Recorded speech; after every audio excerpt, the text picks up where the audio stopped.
Don't look for God in the mountain when you are disrespecting God in the house girl in your kitchen.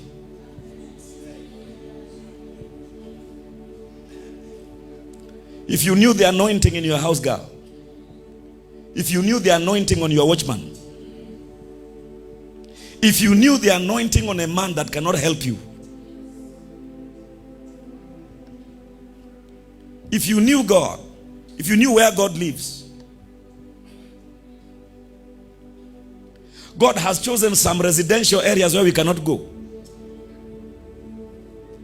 If you knew the level of God a poor man carries while he cannot help himself, but he carries something that can prolong your life. Men don't know. If you knew the level of God on your wife,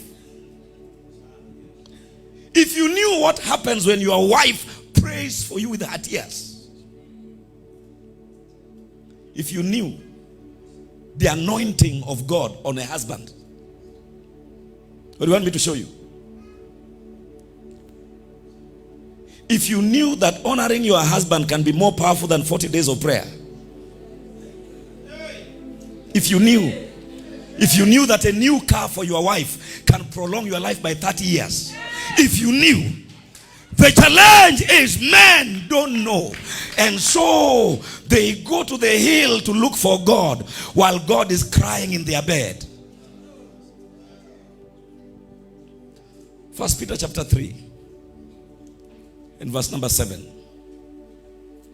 Your wife is not another woman. Your wife is an embodiment of divinity. Your wife is God inside your blanket. Your wife is a heaven on your dining table.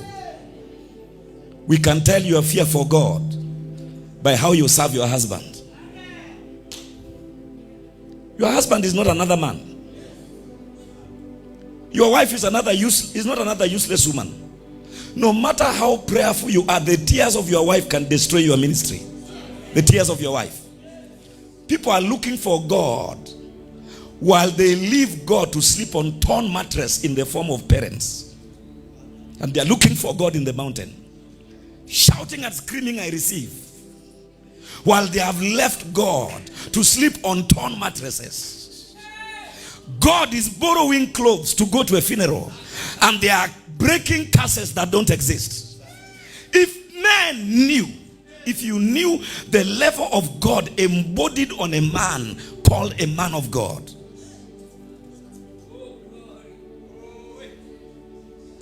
they don't know.